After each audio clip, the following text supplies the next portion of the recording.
The views and opinions expressed on this program do not reflect the company, owners, management, staff, clients, or partners.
It's Wednesday, the 9th day of July, 2025. Welcome to Bermuda's Daily Talk Show. It's the Daily Hour brought to you by the BAC Group of Companies, Medical House, Lindo's, People's Pharmacy, and a big shout out to HSBC Bermuda for ensuring that we are able to pump through the radio airwaves on Hot 107.5 with these most important community conversations. I'm Jamal Hartman, and we'll have a news break from Teo Dill in a bit, brought to you by People's. How's everyone feeling today? It is known as Hump Day to many. Yep, the middle of the traditional work week. How's everyone feeling today? I've been a bit tired this week, man. I've been a bit tired this week. I don't know why. I've relaxed on the workouts, but it's been a bit tiring. I don't know if it's the heat. And I haven't been as cheap with my AC. You know how I am. That 3-digit bill is not something I want to be seeing normally. But I've had the AC pumping. I mean, it's been on 76. I've had it pumping, but I don't know if, that's why I'm a bit tired. So I'm taking my IV right now. Got to take the IV, especially after, a morning workout. So I hope everyone's feeling better and well rested and excited to do whatever it is that you are doing today. So hope you all are feeling well, good, and one day closer to whatever you're looking to achieve. Greetings, everyone, and thanks for making us part of your daily routine. A good one today as we welcome the Honorable Minister of the Cabinet and Digital Innovation, Diallo Rabain, on. We're going to be discussing his transition into his new ministry, as well as what digital innovation means for Bermuda. So really looking forward to that conversation with the minister. The daily play is music today. It's music. And as you all know, I got my start in radio in Rhode Island. Or, you may not know because probably don't watch every episode, but this question is dear to me. So hopefully at least one person gets today's daily play answer. Don't forget to subscribe on our website. Follow us on all of our social media channels to stay up to date with all that we have going on. Help us improve our community. Look, beyond the mic. Let me jump right into this.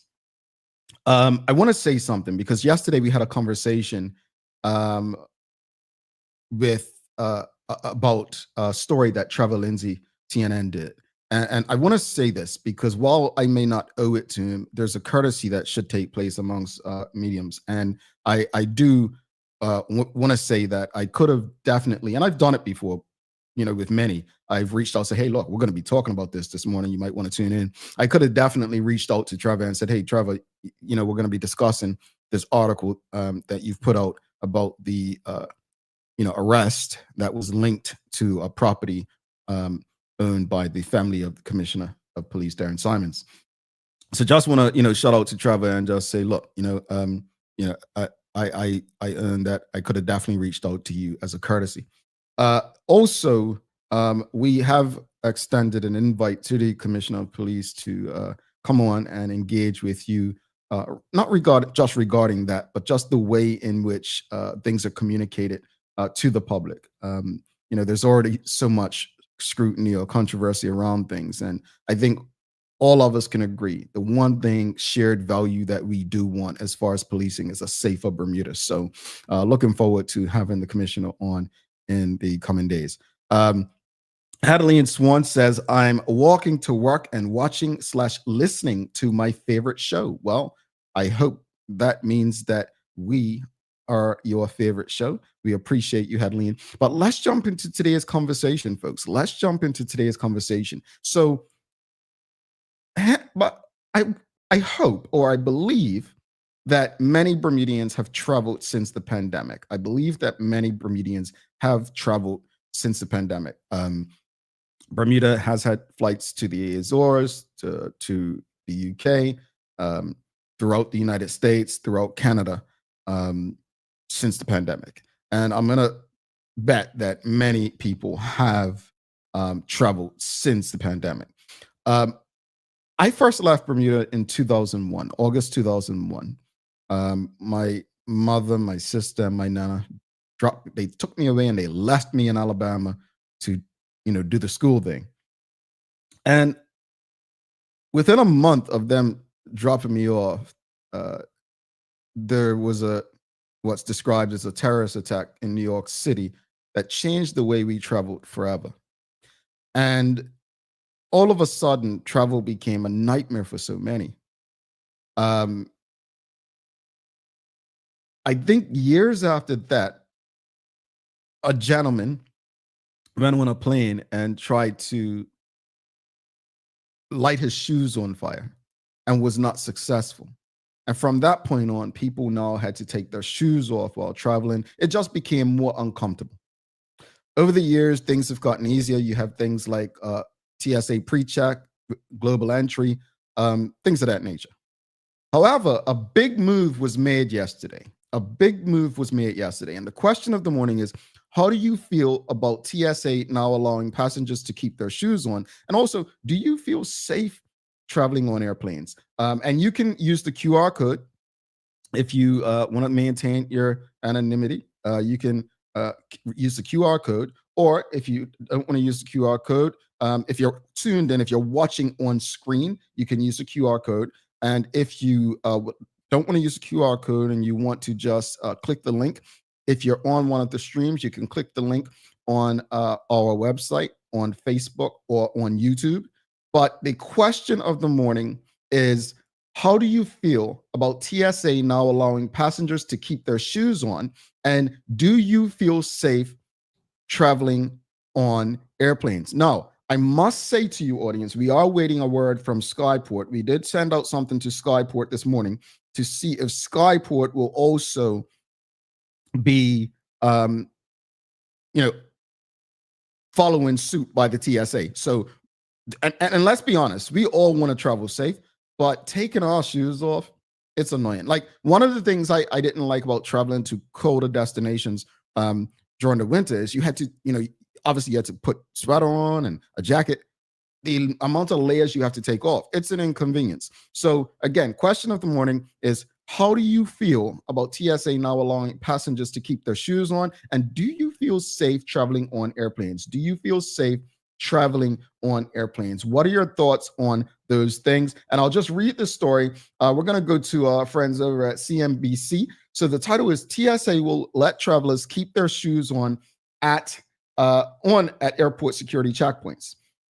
The Transport Security Administration will let many travelers leave their shoes on at U.S. airport checkpoints, ending a roughly 20-year-old rule, Homeland Security Secretary Kristi Noem said Tuesday.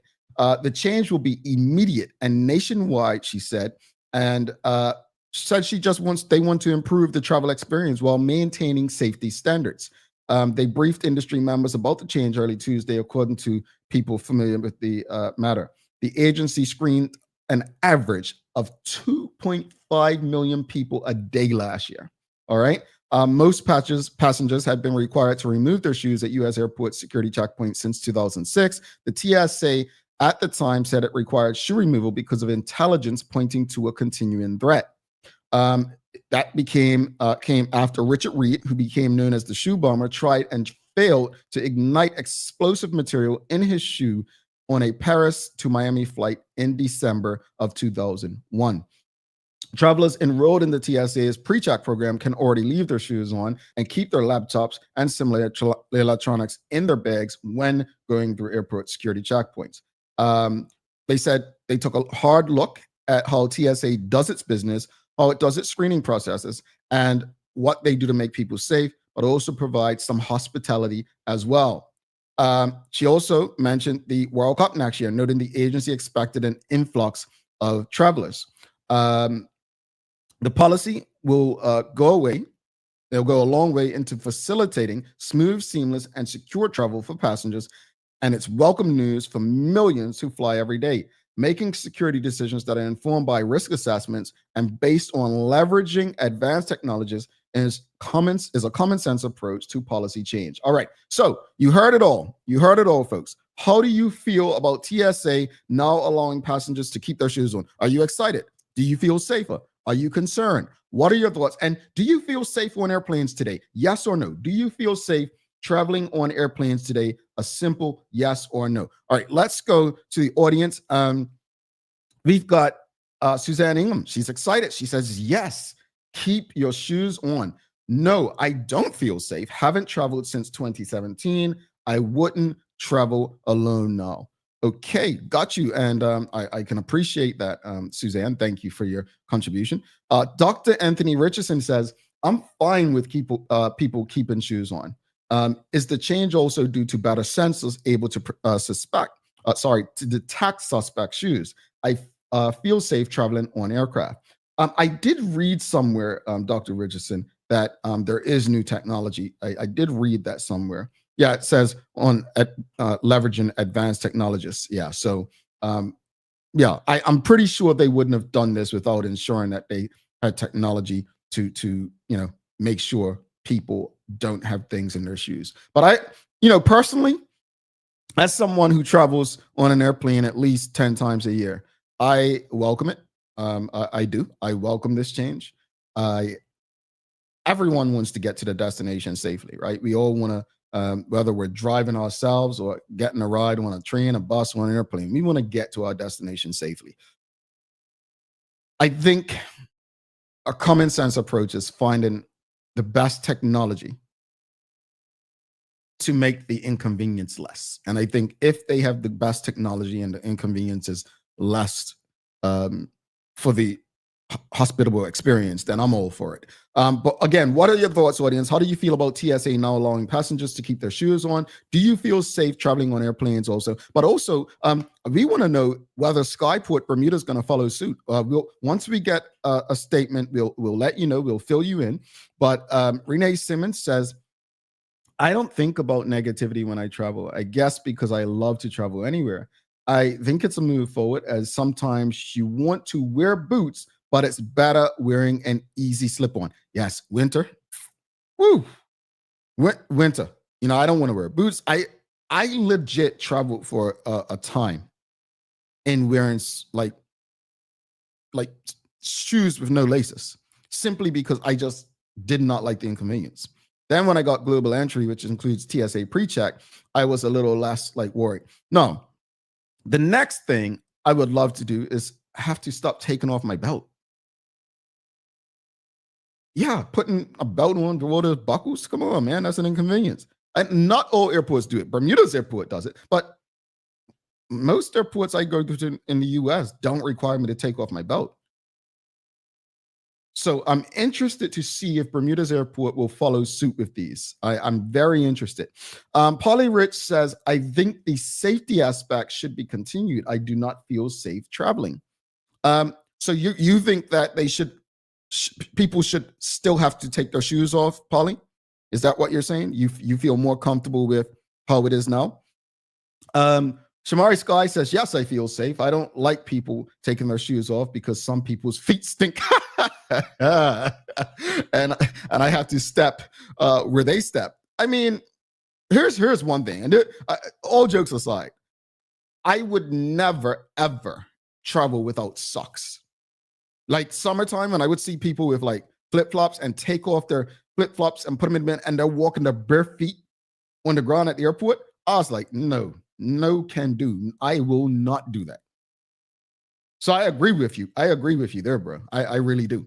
Not everyone's sanitary. Folks, this is your daily discussion brought to you by our friends at Titan Express and Secure Trucking. Again, the question of the morning is, how do you feel about TSA now allowing passengers to keep their shoes on How do you feel about it? You no longer have to take your shoes off while going through airport security. I would hope that Bermuda would follow suit too, because I mean, we only did it because they were doing it in the US. We followed suit. So my hope is that we can get a response from Skyport sometime before the end of the show, and we can share that with you all. So we'll check that out. Dr. Anthony Richardson says, I make a point to avoid flying on airlines with poor flight records, the Pebbles and Bam Bam kind of airlines. Yeah, I mean, that would make sense. Yeah, that would make sense. Charles H. Jeffers II, he says, people who travel without socks should be excited. I'm excited for them. I never understood them. Interesting, Charles. I just spoke about that. I'm excited for them. I'm excited because we no longer have to worry about their feet on the ground in a public space that we have to use. Yeah. But no, I'm excited that this is a move if it means that it remains safe.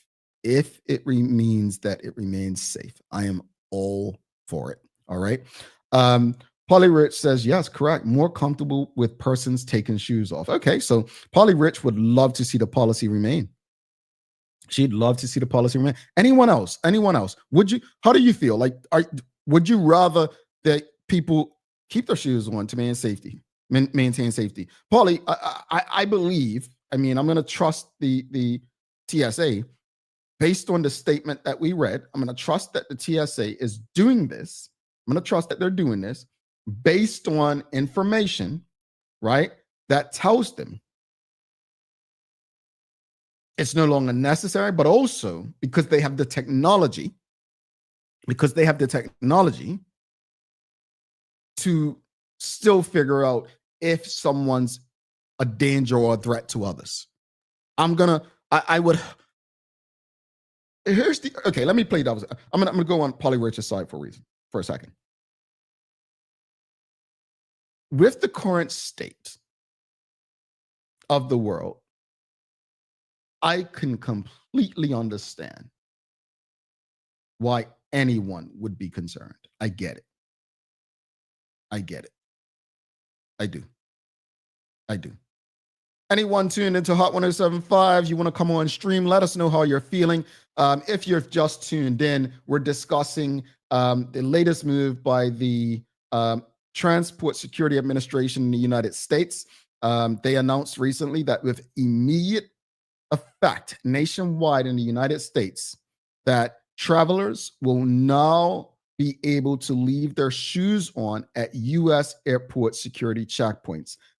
Again, we don't know whether or not this is going to be taking place in Bermuda and whether it will be immediate or not. But this is a welcome relief for so many. Suzanne Ingham says, yes, Jamel, leave your belt on. We don't want people's pants dropping down and being embarrassed. Please leave their belts on. I'm sure the technology is high tech. They can pick up guns and knives in belts and shoes. Okay. I mean, my pants never fall down. I don't wear loose pants like that, but I take your point, Suzanne. I take your point. Charles H. Jeffers II, he says, can we get a TSA pre-check in line in Bermuda? I believe they have the authority to do it. Well, we'll wait on Skyport to respond to see if that's a possibility, Charles. I guess there's still benefit for TSA pre-check as well, because it's not just a shoes thing. It's like not having to take the laptop out. It's a faster line. It's going to be interesting to see whether people continue paying for that, right? Because one of the things was you didn't have to take your shoes off, and it was a fast, quicker process. Shamari Sky says, I now want the seat over the wing by emergency exit. That seat is more popular than first class now. You feel safer, huh? You feel safer. Thanks again to Titan Express and Secure Trucking for ensuring we can have these conversations with you. We've got Anika De Shield says, that's global entry at LFW. Charles Jefferson. No, it's not. I've had global entry since the global entry began. TSA pre-check is a part of global entry, but we don't have global entry in Bermuda. We don't have a separate line for security in Bermuda. We have a separate line for U.S. immigration customs, but we don't have a separate line for TSA pre-check in Bermuda. Unless I've missed something, but I've had TSA pre-check for quite a while. I think it's probably expiring this year or next year. But yeah, we definitely don't have a TSA pre-check line. We have a global entry line for U.S. Customs. There's a difference. Janet Maynard says, I'm more concerned with the safety of the aircraft taking off than taking my shoes off. Okay, good point. I think that's what Dr. Anthony Richardson was saying as well. All right, folks. We've got to do the news break with Teo Dill. But before that, let's go to show some love to Titan Express and Secure Trucking for ensuring that we can have these conversations with you on a daily basis. The daily discussion is brought to you by Titan Express and Secure. Visit TitanEXBDA.com, your leading tour and transport provider specializing in Black History tours throughout the island. And SecureBDA.com for all your property management, waste management, residential, and commercial trucking needs. Professional, punctual, and reliable service is our commitment to you.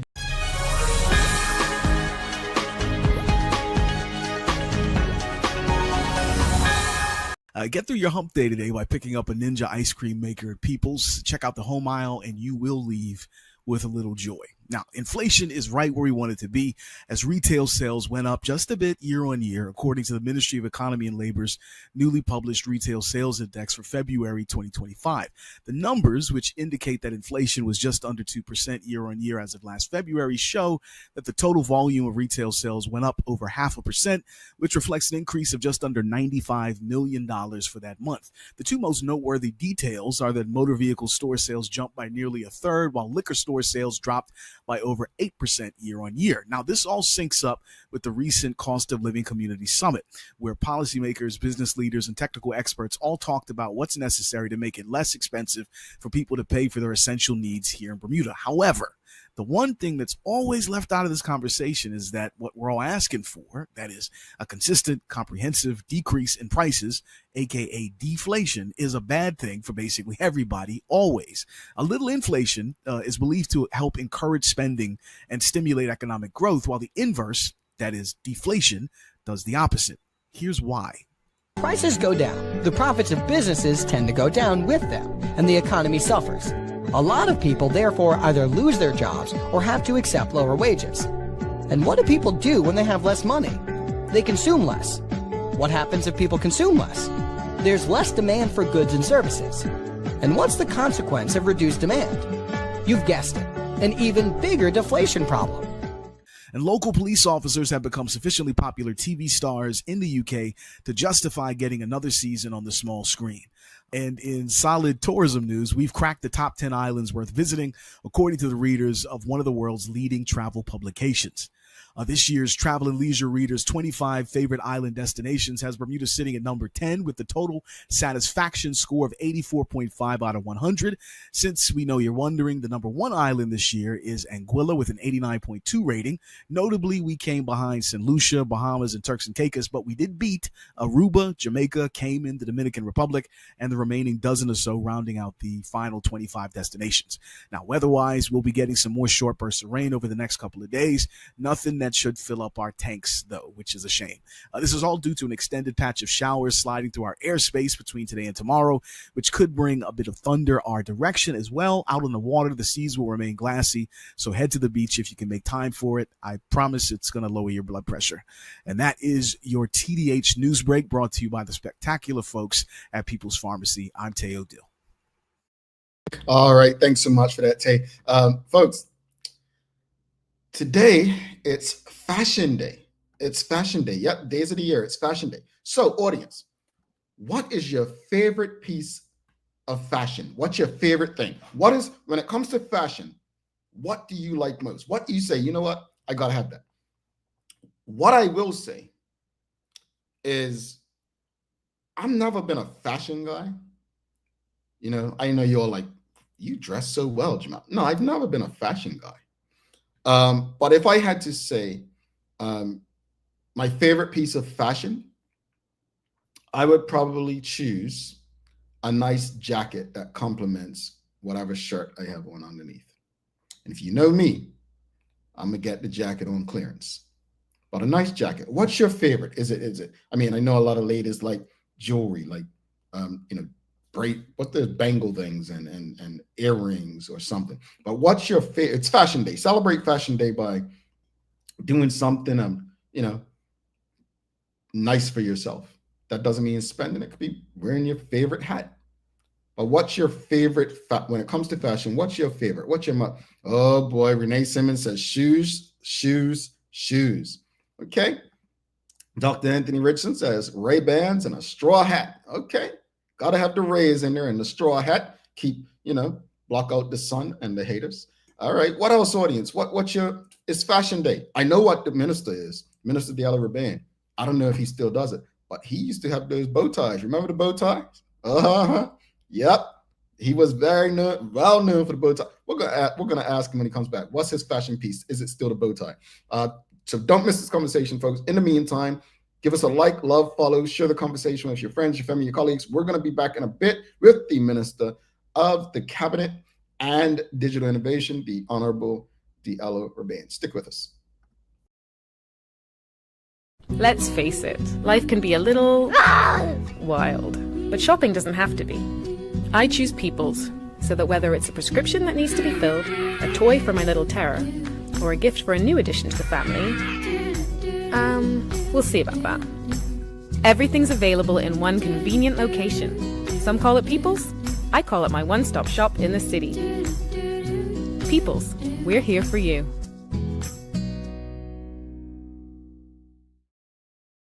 Welcome to the new bulk store, Lindo's Next Level. Wake up in the morning with enough coffee to keep you running throughout the entire day. Your pet at home deserves the best. Stock up on dog food to keep your puppy happy. Need a quick tasty lunch at home? Your chicken nuggets will be jumping right out of the freezer. What's a movie night without popcorn? You can never have too much. Lindo's Next Level. Why go anyplace else? Hi there, welcome to Medical House. We're located at number 6 Bakery Lane. I can't wait to show you all of the great stuff that we carry. Come on inside, let's see.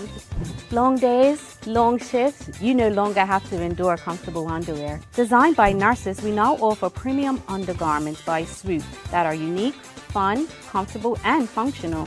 The only underwear you'll ever want to wear. Who says high-quality functional products can't be stylish and comfortable at the same time? See it all at our new expanded location on Bakery Lane. 96 degrees, real hot, oh yes. Summer's heating up, but your home, it can chill. BAC is turning down the heat with 20% off Carrier X-Power Mini Split AC units. They're sleek, whisper quiet, and smart thanks to energy-saving inverter technology. New install, upgrade, doesn't matter. Just don't miss out. For a limited time, get 20% off when you pay with cash, credit, or debit. 96 degrees, real hot. Swing by BAC on Mill Creek Road today. Bermuda holidays are a time when we celebrate our community, traditions, and the beauty of Bermuda. HSBC is deeply rooted in the community and proud once again to be the lead sponsor of Cup Match. Somerset!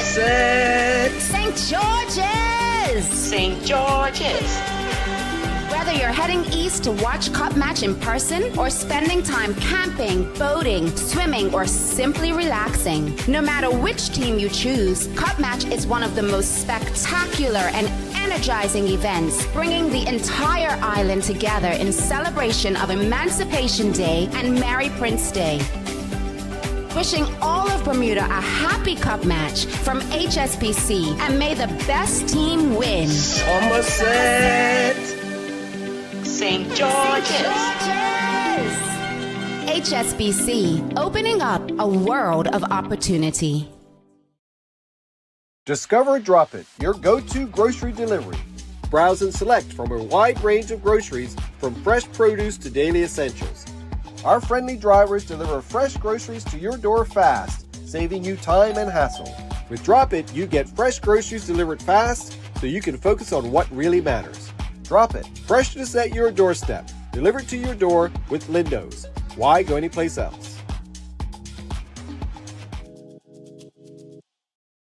Alrighty, welcome back to the big show. I'm Jamal Hartman. It's the Daily Hour brought to you by the BAC Group of Companies, Medical House, Lindo's, People's Pharmacy, and HSBC. A big thank you to them for ensuring that we're able to pump through the radio airwaves over on Hot 107.5 with these most important community conversations. Folks, don't forget to subscribe on our website. Follow us on all of our social media channels to stay up to date with all that we have going on. Help us grow beyond the mic as we do our part to continue to improve our community. All right.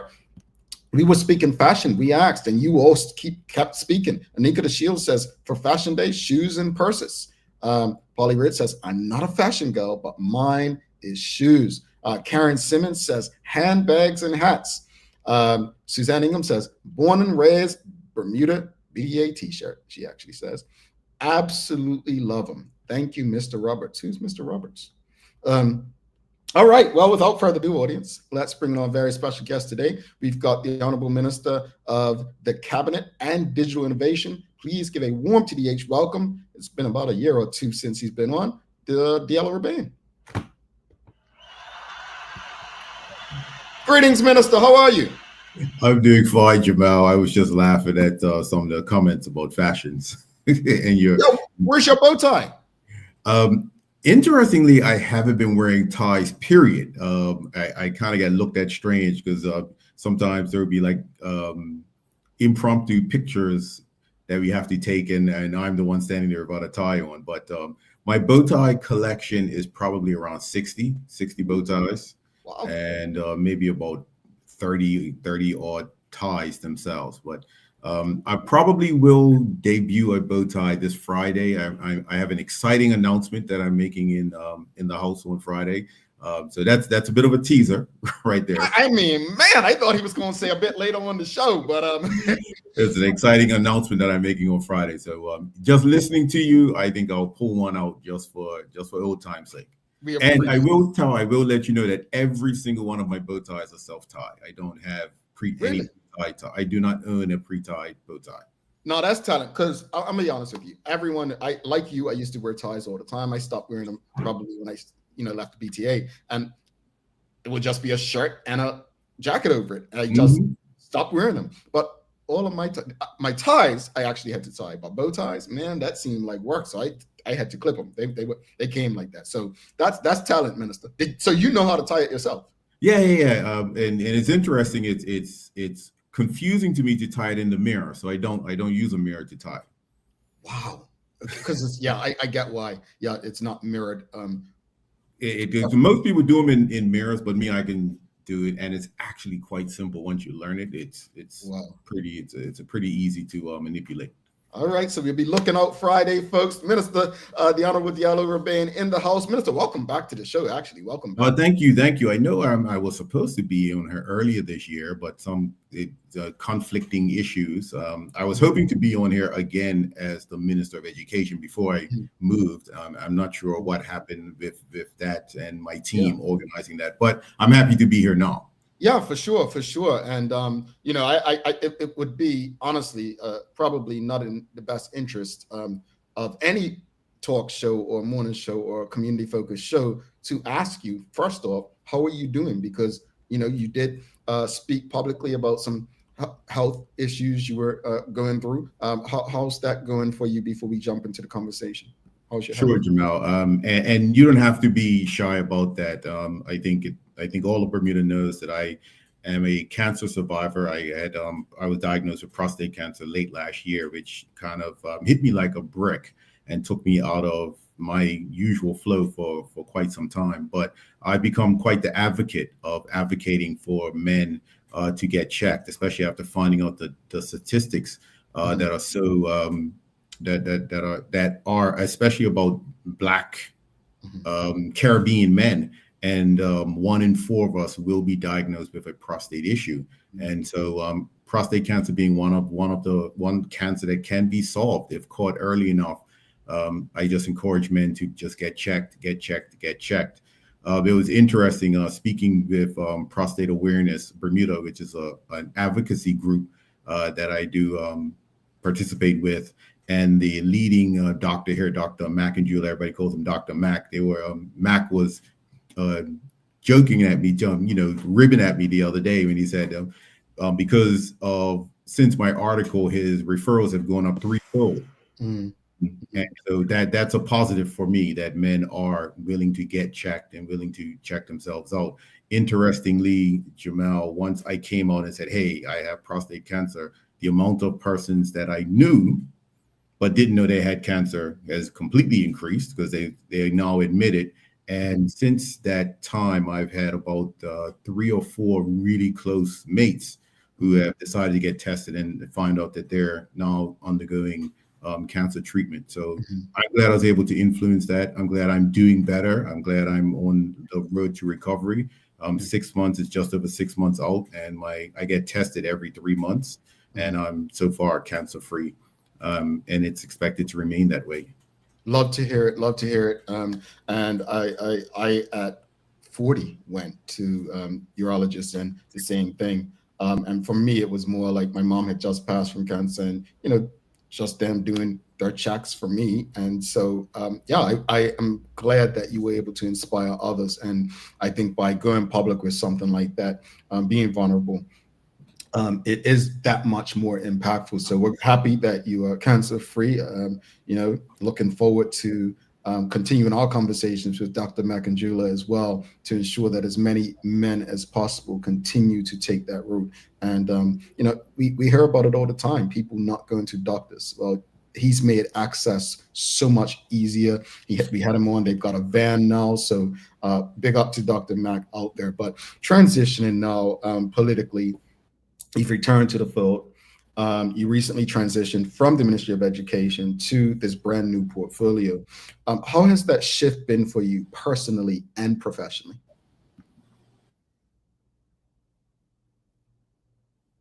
Nope, I think we lost him. I think we lost the minister, folks. I think we lost him. All right, so let's take a quick break. So it looks like we lost the minister. We'll wait for him to come back on. But Charles H. Jeffers II took a little dig here. He says, well done, sir. Nobody over 12 should have on a clip-on tie. Well, it was a bow tie, Charles, not a regular tie. But I agree. No one should have a clip-on regular tie. I completely agree with you on that, Charles. But bow ties are not, they're difficult. I agree with Suzanne Ingham here, right here. She says, yes, Dr. Makanjula is awesome. Absolutely. And I hope that someone today is inspired by the work that Dr. Makanjula is doing and the story that the minister just shared. Hopefully it can save more lives.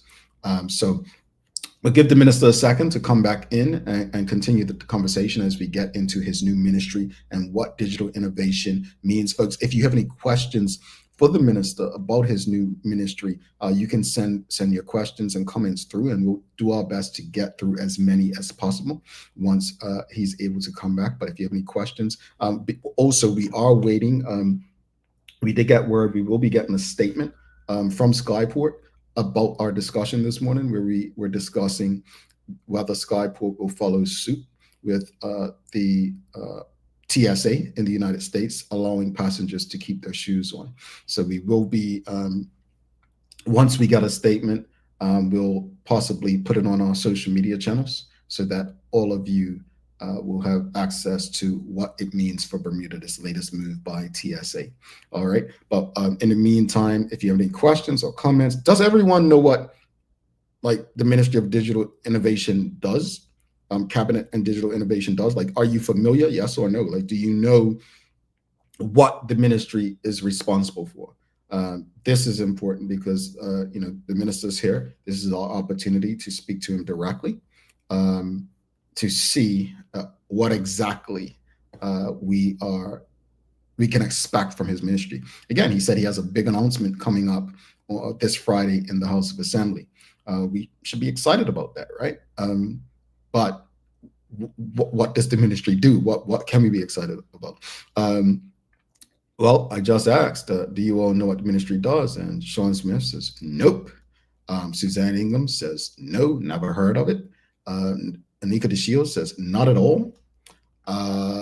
Michelle Adore says, no idea. All right. So this is why this show exists, so that we can engage people like the minister directly to get the answers that we seek. This is why we engage. So once the minister's back on, we'll get an answer as to what this ministry entails, what they're responsible for, and hopefully get the conversation going so that we can turn another nope, Karen Simmons, these nopes into, okay, yes, I get it. I understand now. All right. But I think it's important for us to know. I think it's extremely important for us to know about what each government ministry is responsible for. Renee Simmons says, is there a recent commercial about this? A young lady explaining the department? Not sure. I haven't seen it, Renee, if there is. I haven't seen it. Polly Rich says, no, but she's interested to know what this new ministry is all about. And folks, if you're tuned in, if you're on stream, Facebook, LinkedIn, YouTube, Twitter X, Instagram, just do us a favor. Give us a like, love, follow, share the conversation with your friends, your family, your colleagues. Just make sure that you are helping us beat the algorithms this morning so that everyone you know has access to these most important community conversations. But hopefully the minister is working on getting back on. So we'll, as soon as he's able to get back on, we'll continue the conversation so that we all have answers. We all have answers to the information that we're seeking. So just stick with us, and we'll have him on in a second. But any other questions you have about this ministry, any other questions you have about, we've heard about the Ministry of Cabinet. Do I know what it means? Honestly, I don't. I'm going to be honest with you. I don't know what the Ministry of Cabinet. It's so much easier when it's a Ministry of Tourism or Finance and the like. So we've got the minister back. So we're going to bring the minister back in, and we'll get into the conversation, and we'll answer some of your questions. To everyone tuning in on Hot 107.5, thank you all so much. We appreciate it. May be hard for you not being able to engage with us live, but we are working on a solution for you. All right. All right. Minister, welcome back. Technology happens.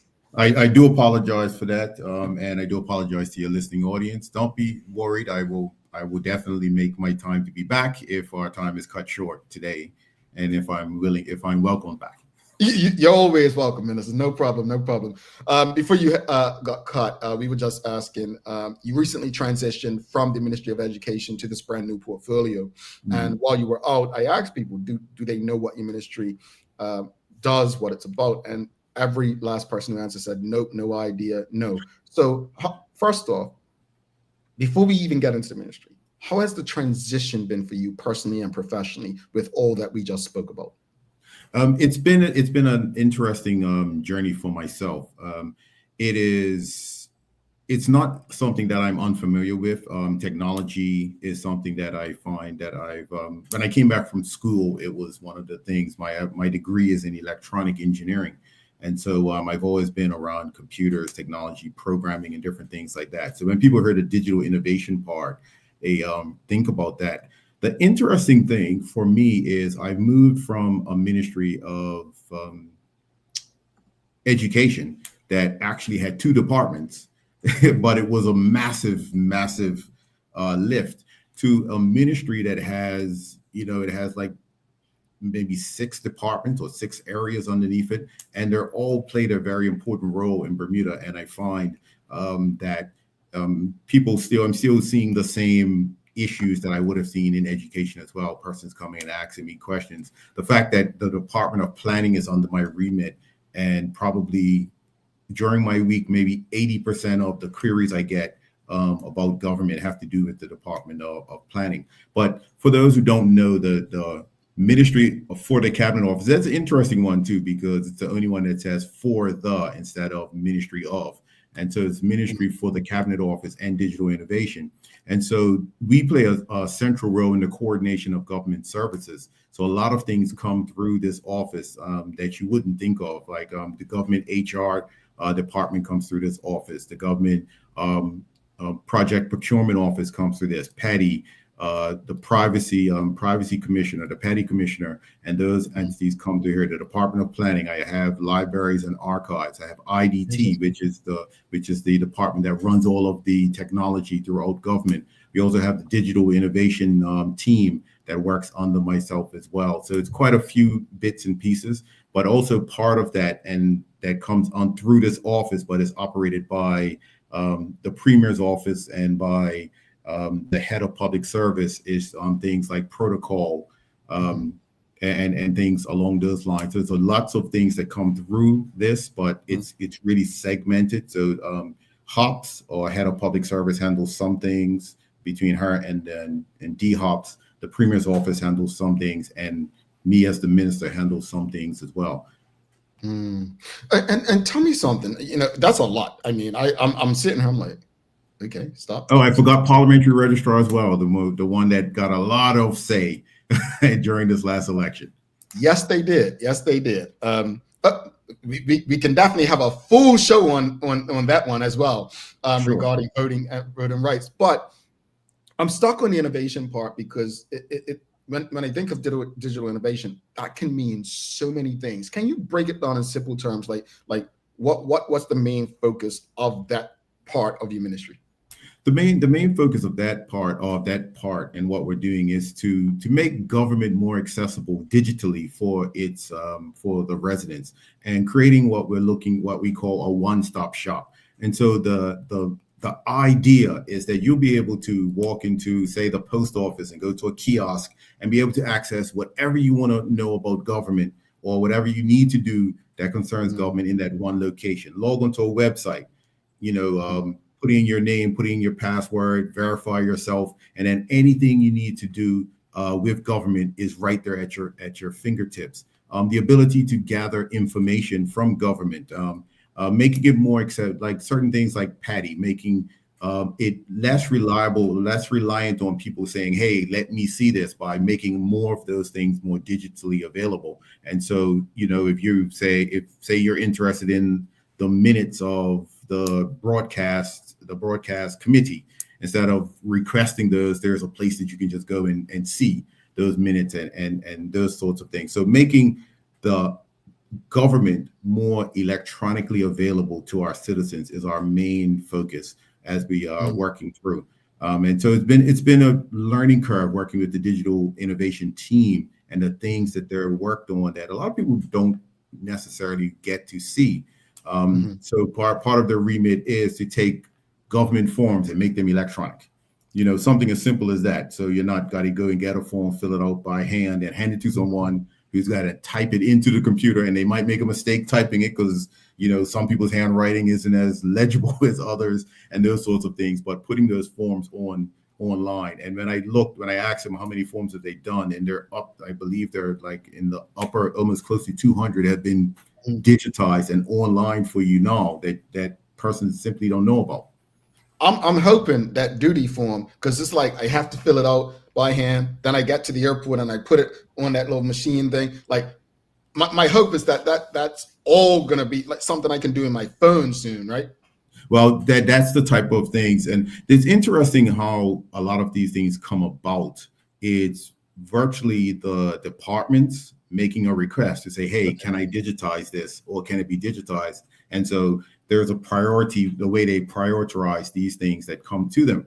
And it's interesting to me how many departments are happy with the way they are. They're like, I don't want to go to the digitization because I know what I'm doing and I like it the way it is. And so some of this also is about a culture shift as well, a culture shift towards a more digital operating government and a more connected government.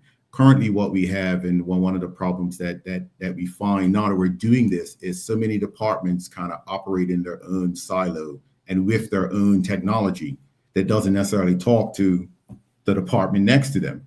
While the technology they have works really well for what it is they need to do, we have to be more intentional of when we're putting these things in place to say, yes, we want something that works for what you need it to accomplish, but we also need it to be able to talk to everything else, so that it doesn't, it doesn't make sense to have something that does things efficiently, but in order for us to translate, Jamal coming in and making a payment for a government service, that I now still have to print the sheet out, walk it over to accountant general, and someone has to manually key it in to say yes, he paid. So it kind of defeats the purpose. So that's where now we have to look at this a lot more holistically on how we are implementing the technologies that are being implemented. Yeah, bias aside, honestly, what I've listened to you say this morning seems like it's literally, as an individual, making my life easier. Like I know that's what people are getting from it. I think that's the whole purpose of like what we expect of government departments, is what can we do to streamline and make things easier for the general public. And this, based on what you're saying, seems to be a ministry that was created to do just that. Audience, if you have any questions or comments for the minister, please send them through. We're speaking about this digital age and innovation, minister. It's more than just buzzwords, right? I think people, got caught up in so many buzzwords over the years. What are some key areas you see Bermuda benefiting from digital transformation? I mean, we've heard fintech, and over the years, we've heard AI is another one. Like AI has been here forever, but when you think of digital transformation and Bermuda, where do you see it going? Bermuda is in a very unique position because of our size and because of the regulatory frameworks that we already have in place. Bermuda is a really good place for some of these newer technologies to actually come, and be tested, so we can actually lead in some ways on some of these things. Currently, they're one of the buzzwords. You talked about a couple of buzzwords, but you missed one, is digital IDs. That often gets talked about. And so when you look at that, there's a couple of different ways that you could that these things work. In some countries, it's your ID or your number is assigned to you, and everything you do is connected to that, whether it be within government or within private. But it's up to you to give anyone else the ability to see whatever it is they need to see about your profile. So imagine, I know when we were in education, we often talked about the ability for a student to take their student ID, and everything they ever do is somehow attached to that. So, Jamal, when you're being honored, 5 years, 10 years from now for a journalist award, you're able to say, you're not trying to rack your brain trying to figure out, well, what prizes did I get at 5 years old? It's already there in your portfolio, and you have the opportunity to allow people to see it if you wish, and if you don't wish. And so those are some of the technologies we're looking at as well, is introducing a digital footprint, for a digital fingerprint for persons to tie what they wish to tie to it or what they do not wish to tie to it. But the idea within government is to have that one logon that gives you access to all of the information that you need to have at your fingertips, versus what we have now. If you need to supply a document to the post office, and then you actually go in the same building up to Public Works, and they say, well, we need a copy of this. You're like, but I just gave it to somebody downstairs. Why you guys are all in government? Why isn't it all connected? That's where it's talking about how systems don't necessarily align and talk to each other. And that's what we want to start to address and get rid of. How many of us here have to deal with the bank KYC stuff, where they send you a notice, they send in your ID because we need it for this file, and you might have 3 accounts at the bank, and then 2 months later saying send it in for this account, and you say, but I just sent it in, but they say, but those are 2 different accounts, but it's in the same entity. That's what we're looking for, and that's what we're desperately trying to solve within government. How do we make life easier for persons to utilize the services that government have by allowing them to have anything they need to do with government at their fingertips by use of what we call a single logon? Indeed, that makes perfect sense. We'll get to the questions in a bit, audience. Don't keep them coming. I'll get to them. But as someone who led education reform in Bermuda, how do you see technology playing a role in shaping the future of learning and workforce development in Bermuda? Well, it's interesting because I was having this conversation yesterday with older persons, and I was explaining to them that technology is a tool, and it's a tool to be taught and used. However, you also need to be taught the basics of what I consider critical thinking. And critical thinking allows you to take the tool and utilize it to accomplish the task you needed to accomplish. What I find is a lot of people will come and say, well, teach me how to use AI. And I was like, no, we'll teach you how to, what you want to do is be taught access to the technology, but you really want to be getting yourself equipped to be able to use the technology to solve the problem that's in front of you. No one can teach you that. That's something that you need to learn and have to be interested in, and we could teach you techniques of that. So within our school system, one of the parts of what we were driving for the change is that each child needs to be on their own pathway to success, and that pathway may look different from one child to the next child. And it draws me to an event I went on Sunday, the annual Alpha Bootilion, and one of the questions asked that the Alpha Birds had to write was, should standardized tests be eliminated? And so when we look at, and what I found interesting, and this is listening to the mouths of high school students, was saying there's a place for them, but they're not the be all end all.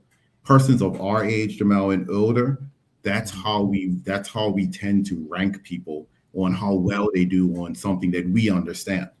What we need to do is have this mind shift of educating our children to understand that they need to figure out how to solve the problem. There's no one right answer all the time. It brings me to a saying that I used to say all the time. A man was interviewing two students to hire for an intern position. And he said, see that building across the street? You guys have 1 hour to come back and tell me how tall the building is. One student came back and said, well, I am an expert in architecture. I've read dozens and dozens of architecture books. I looked at the building. It's based on this type of architecture, and this type of architecture buildings are typically around 120 feet. The other student came and said, I went outside, I measured the shadow the building threw off, and then I measured a light pole shadow. I measured the height of the light pole, and I was able to then calculate how big the building is. It's about 120 feet. That's the difference between book knowledge and critical thinking knowledge. And so we always want to have a balance between the two. There's no right one is better than the other, but we want you to have that balance. And that was something that I was always adamant we need to have our students understand. So if they're good with their hands, they still need to know what 2 + 2 is. Exactly. If they know what 2 + 2 is, they still need to be able to use their hands to develop something. And so we have to have that balance in there, and it can't be just one or the other, which we tend to try and push our children into boxes and say, this is the one thing that you need to do. I agree. Let's go to the audience. We've got Rosaldo Severin says, the OEDC has said that countries that don't have a digital imprint will be the new third world. Where does AI fit into the ministry? AI is, again, as I said, AI is a tool. It's a tool to be utilized to make your life better. And I'm sure, Jamal, did you use it on your show? I know I use it almost on a daily basis. I'm sure Ms. Severin uses it as well. It is not, as the saying goes, AI will not take away jobs. People using AI will take away jobs from people not using AI. And so while it is a tool to be used, our AI policy does state very clearly that nothing will leave the government without being reviewed by a human being. And so we're trying to do that. Well, I'm trying to tell people that so they don't have this fear that I'll be taken over by AI and I will be useless. I won't be employed anymore.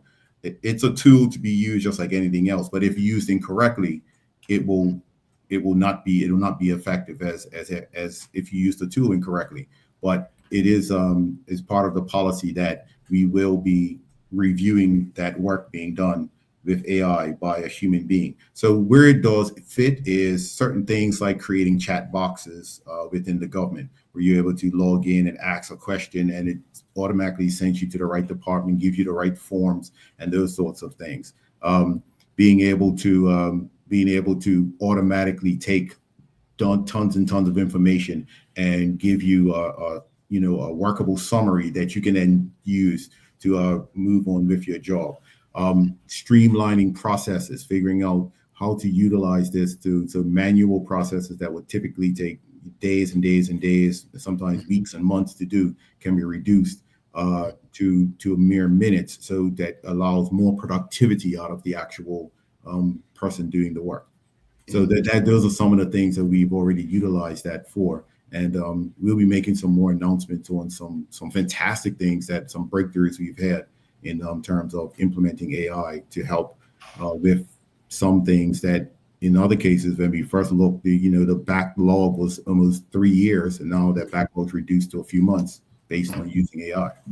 I like something you said, quite a few things, but I want people to be more comfortable with understanding that AI is not here to replace them. Yeah, AI has literally taken some tasks that would take me 3 hours to do down to 1 hour. It hasn't eliminated anything. It's actually helped process to actually be able to be more creative in other spaces and add value in other ways. So my hope is to inspire people to evolve with AI, because as you said, it's really only going to replace those who don't embrace it. Yeah, and I'm going to be honest. I'm one of those people who's usually last to want to catch on, but you can't afford to. Seriously, when everybody was doing Uber, I refused, and then I said, you know what, let's do it. Global Entry, I was one of the last of my circle to get into it. So I'm not that way anymore. We can't afford to be that way. And as a country, these conversations make me happy. Charles H. Jefferson II, he says, am I to understand that a department has to make a request and there's no overall strategy for government digital interconnectivity? If so, that's a bit concerning, as many don't want change. There's some nuances within that, Charles. And I understand the frustration, because I have the frustration as well. I'm a purveyor that if the government is going in a direction, there shouldn't be the opportunity to say, well, I might want to go or I might not want to go. There should be a concentrated plan to move forward. So there is a plan to move forward. What I'm saying is that sometimes it's a matter of going into a department and doing a complete audit and finding there might be some form that doesn't get used at all, and all of a sudden it pops up and they need to convert it. So it's sort of like meet us halfway. Yes, we are looking to digitize your department, but the person's within the department in the best position to say, these are the things that should be priority. These are the things that can kind of wait, and that. So that's the sort of thing that we're trying to encourage departments to do. And so like the form that had just been mentioned, I said that we would, if they wanted it done, they could come and ask for it to be done, because it might not be on the overall strategy of something that needs to be done right now. But we wouldn't sort of know that unless someone came and said, hey, this is why we should be working on this one right now. So all forms are in the process of being digitized, and they're in a priority listing. But there could be a case for one to say, hey, perhaps we should bump this up the chart so it can get done faster. Indeed. Thank you for that.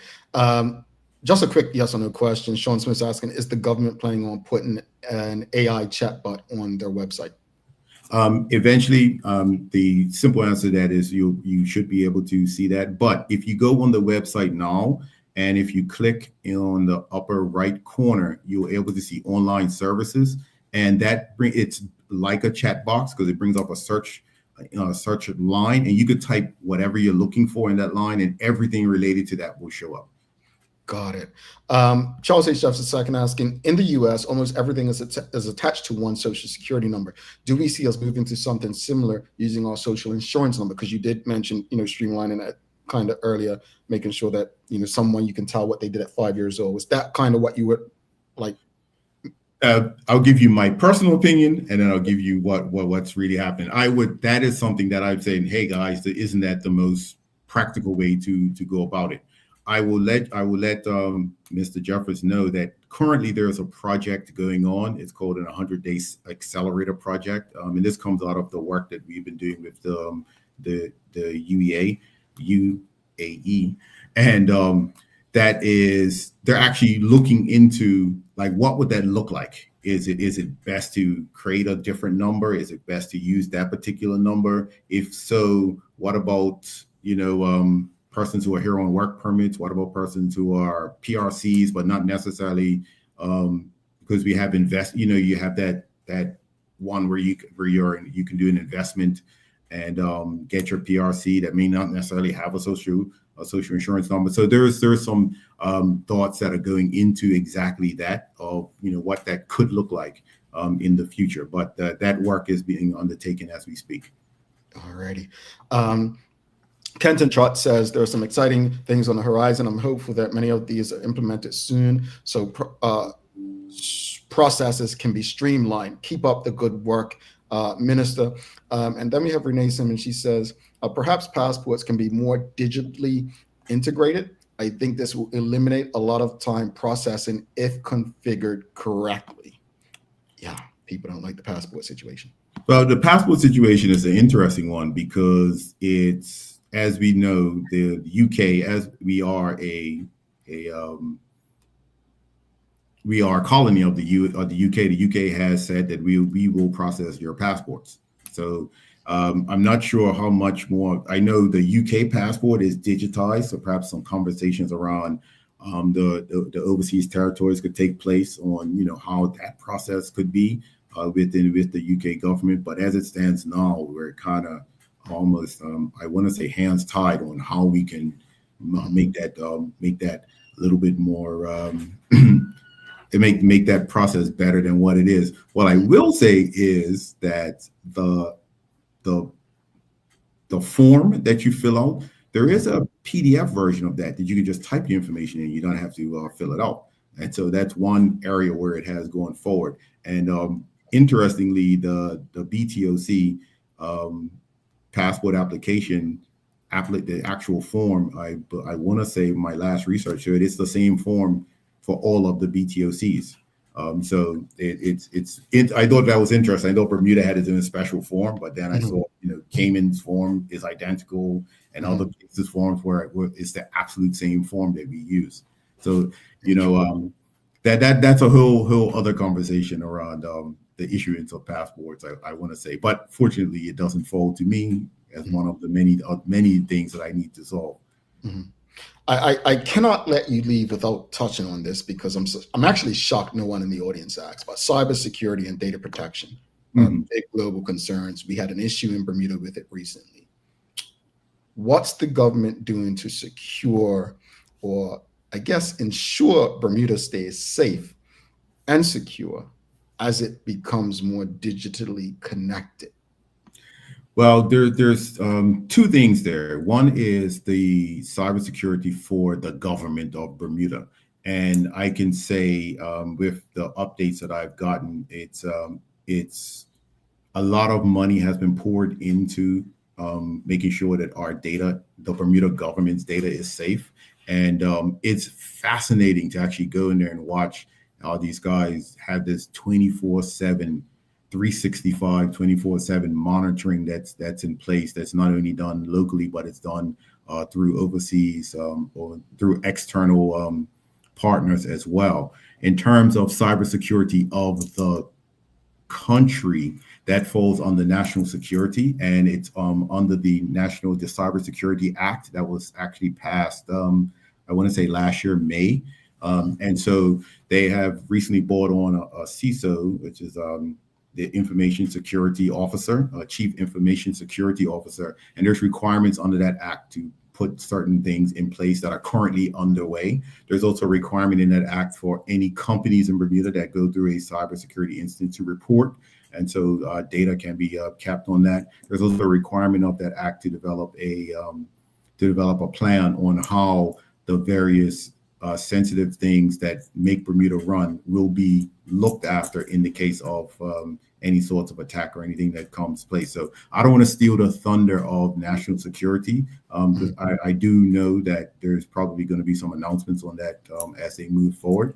But so it's kind of balanced. So for me, talking about government cybersecurity and what we're doing to secure our network, I'm all in because that falls under me, and I do know that we are very, very well protected, and we are continuously monitoring, even the smallest, slightest glitch. I would get a pop-up to say, hey, we're monitoring this. It looks like somebody may have tried something. We're going through the protocols to make sure and see what happened. And then we get the thing. It's like, okay, we see they tried something, but they didn't get nowhere. This stopped it or that stopped it. And, so I get those reports. But the overall security of the country in cybersecurity is covered by the National Security Office, National Security Ministry. Gotcha. Charles H. Jefferson II is asking for clarity. Doesn't everyone, including work permit holders and those with PRC, have a social insurance number? That's why I said I don't know the answer to that. And I said there is an exercise going on now to actually see what would be the best way if we were going to assign a number to someone. What would be the best way? Because Charles, right now he's saying social security number, but you're also assigned a number when you're born on your birth certificate. Could that be the number that you know? So there are different things that they're looking at to see what would be the best way to actually do that, and then they'll come back with actual recommendations for us to consider. Final question: What for young Bermudians interested in tech, innovation, digital careers? Period. What opportunities can they look forward to under your ministry's leadership? Well, the crazy part is we have difficulty recruiting persons. They are well sought after, not just within government, but within the private sector as well. I'm happy to say that after conversations with IDT, I approved in this latest budget a apprenticeship program that actually is a 3-year program. So that's guaranteed employment for 3 years for persons in that program. Right now, they've just onboarded 3 young persons who are just freshly out of school. And so in this program, it's set up so they spend actually 3 months rotating through the different departments of IDT and learning those sorts of things. And so they're gaining their certifications and the like during the time that they're there. And so when after those 3 years, it's the idea is that they are qualified, and hopefully we're able to pay them the money to retain them, but we're also excited to see them move into the private sector as well and go and enhance their skill sets over in that area as well. So there's definitely an apprentice program being introduced there. We're also in the process of updating the bursary program to introduce what we would call, it's more like a scholarship program, Jamal. And what we were tasked to do is to come up with a program that will find persons and provide them with money for college, with a caveat that they commit to a minimum of 5 years to the public service. And so the idea is that is being looked at is if you are entering into your 3rd year, there's a possibility for you to get up to, and numbers we're talking about is maybe up to $35,000 per year to help you finish school and quickly get into the public service. But we've also looking at how that could work for persons doing postgraduate degrees as well, to provide funding to get them over the finish line for their degree in exchange for working for the Bermuda government for a stipulated number of years, with, like I said, being 5 being the minimum. Indeed. Thank you for that. One last comment.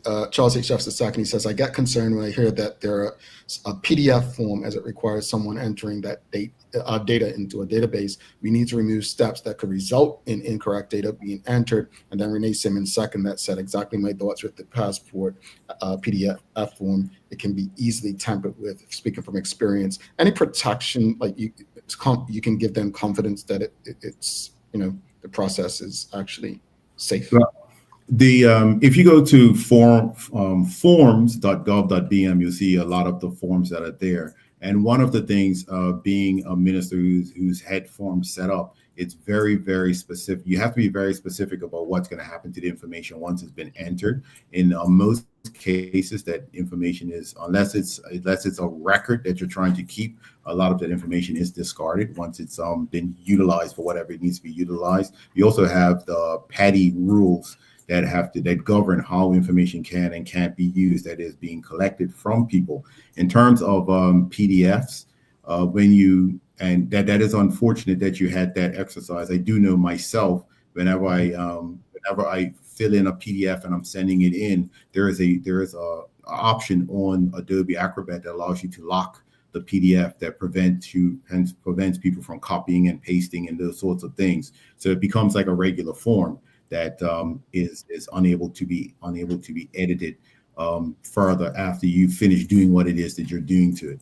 And so those are the types of things that we need to introduce to our people out there. But the forms online, you fill them in, they get submitted, and then they either get filed away or destroyed or this or that. So what we're trying to do is create a digitally based system that is easier to protect than literally a paper-based system, because someone can just walk in, and grab some papers and kind of walk over, make pictures of the papers and different things like that. So digitally, where you're not seeing that information up front is really the way to go for us in terms of security, I would think.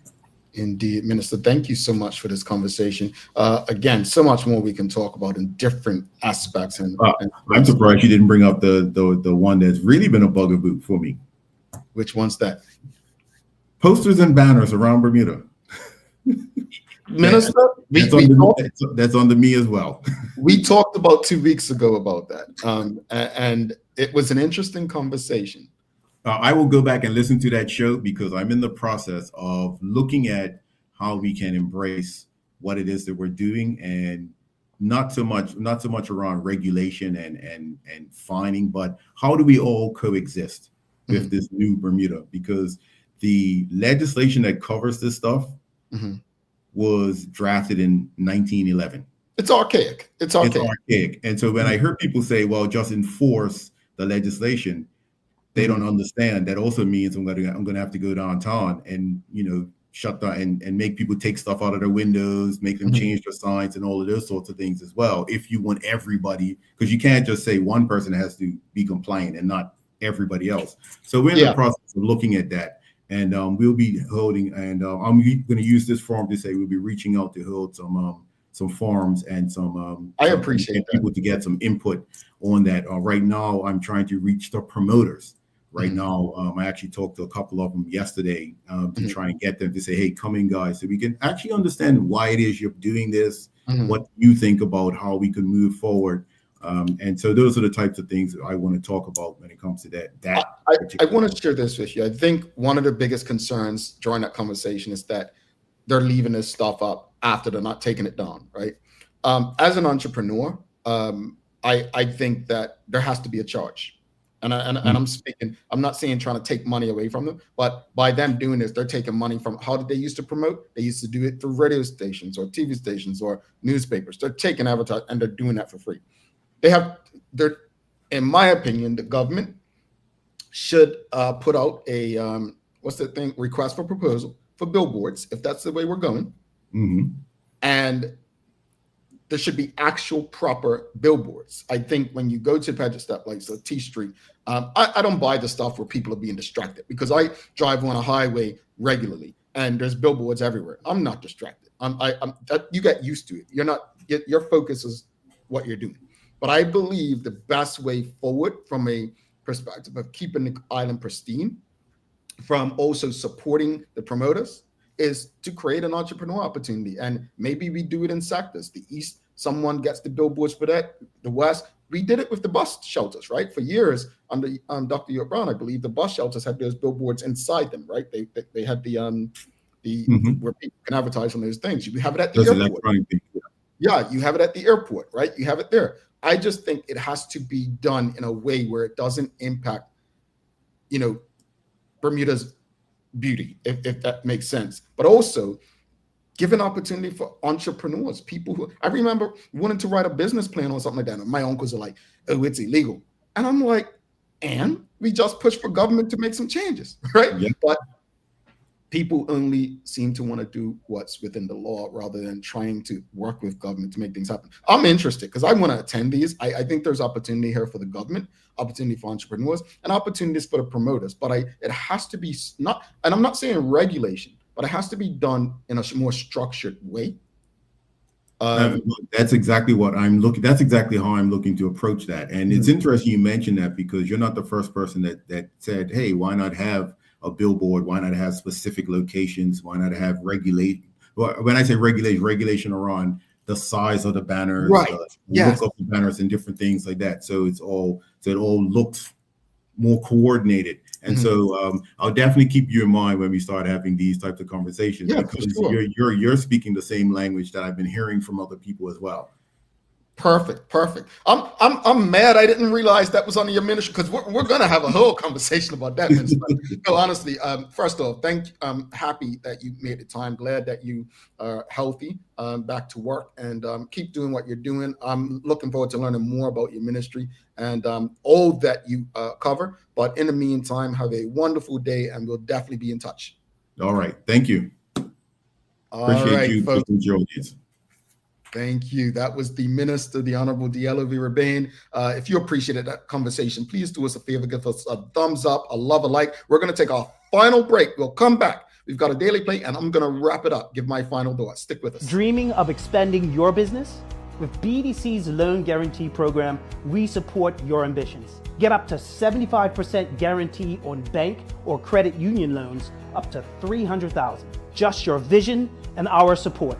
Apply today and unlock new business opportunities. BDC, Bermuda business starts here.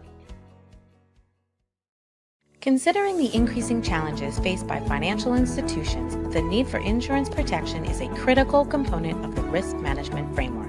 At Friesenbrook, our priority is to safeguard your assets with the most optimal, cost-effective risk management cover to help protect your business, whether it be cyber, directors and officer liability, professional indemnity, or property insurance. Call us on 296-3600 to learn more about our full suite of competitive corporate insurance products. At Friesenbrook, we provide insurance you can count on.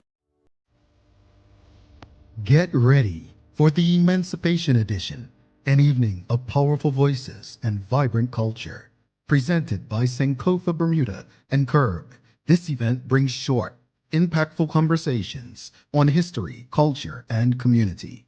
Join us Thursday, July 10th from 6 to 8:30 p.m. at BUEI. Tickets are just $35 and available now at ptix.pm. Come curious, leave inspired, and don't forget to bring cash for our amazing vendors. Let's educate, inspire, and challenge together. Looking for the best care for your pets? Noah's Ark Feed and Supply has everything you need, from top quality foods to toys and supplies. We've got it all. Join our frequent buyer program and earn rewards every time you shop. Plus, we've been awarded the Clever Customer Initiative program for helping you save more. And don't forget, we open an hour early on Saturdays so you can get a head start on your pet care. Visit us today or shop online for easy pickup or delivery. Your pets will thank you. At Umami, we don't just sell spices, we spark something bigger. We believe food isn't just fuel, it's connection, it's tradition, it's joy. Our dream? To help you eat better, love louder, and maybe even start a little food revolution. One home-cooked, flavor-packed meal at a time. Because cooking isn't just a chore, it's an act of love. Umami Spice. Gather, cook, connect. Alrighty, welcome back to the Big Show. Thanks again to the Honorable Minister Diallo Rabain for stopping by for that most important community conversation. Folks, thanks again to the BAC Group of Companies, Medical House Linda's, People's Pharmacy, and our friends at HSBC Bermuda for ensuring that we're able to pump through the radio airwaves on Hot 107.5. Folks, it's time for the Daily Play brought to you by Bermuda Trivia, now available at stores throughout Bermuda. Follow Bermuda Trivia on Facebook, Instagram, Twitter, X, TikTok, and to find out why it's Bermuda's favorite trivia game. All right, are you ready? It's music today. It's music. This is taking me back, folks. I want to see who gets this answer. What is the name of Taylor Swift's first hit single?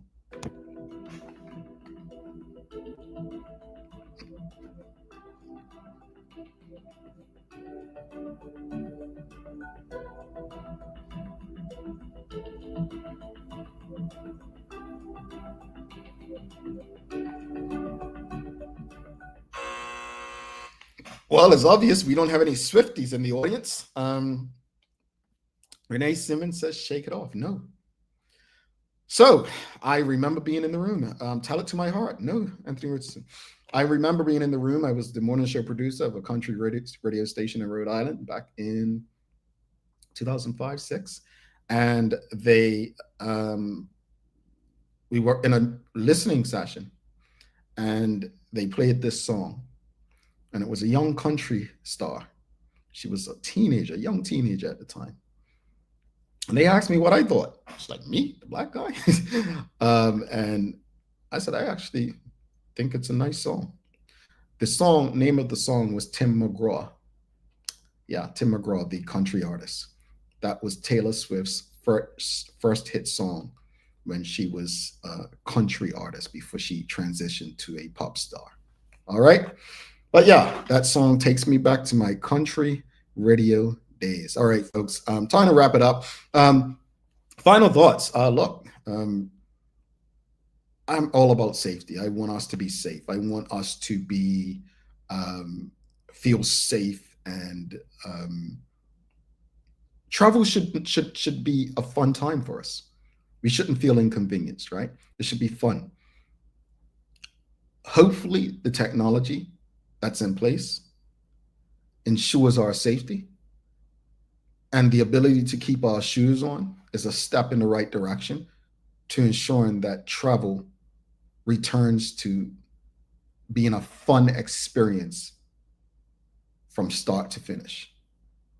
Again, we don't have word whether or not they'll be following suit in Bermuda, but as soon as we get a statement, we'll share with all of you. All right. As far as the conversation with the minister, definitely appreciate it. I did not know that the Ministry for the Cabinet and Digital Innovation covered all of that stuff. But I'm happy that I now know where to direct our questions for various things that come under that ministry. It's a lot. It's a lot. And I hope that now that we know what that ministry entails, we can make more develop more confident questions based on what we need to know for Bermuda to prosper. Daily inspiration. Leave you with this. Be conscious of what you consume, unless it's what you want to become. Folks, don't forget to subscribe on our website. Follow us on all of our social media channels to stay up to date with all that we have going on. Help us grow beyond the mic as we do our part to continue to improve our community. Thanks again to the BAC Group of Companies, Medical House Lindos, People's Pharmacy, and HSBC Bermuda for ensuring that we're able to pump through the radio airwaves on Hot 107.5 with these most important community conversations. As always, we appreciate you, we love you, we thank you for making us part of your daily routine. If all goes well, we'll be back to do this again with you tomorrow. If you haven't already, if you're streaming online, whatever platform you're on, just give us a like, love, follow, share the link with your friends, your family, your colleagues. Make sure everyone you know has access to these most important community conversations, because the same way you did not know what the Ministry for the Cabinet and Digital Innovation was responsible for, so many of the folks that you know, who you know, need this information as well. I'm Jamel Hartman. Please do make it a safe and a great day. We are out. Peace.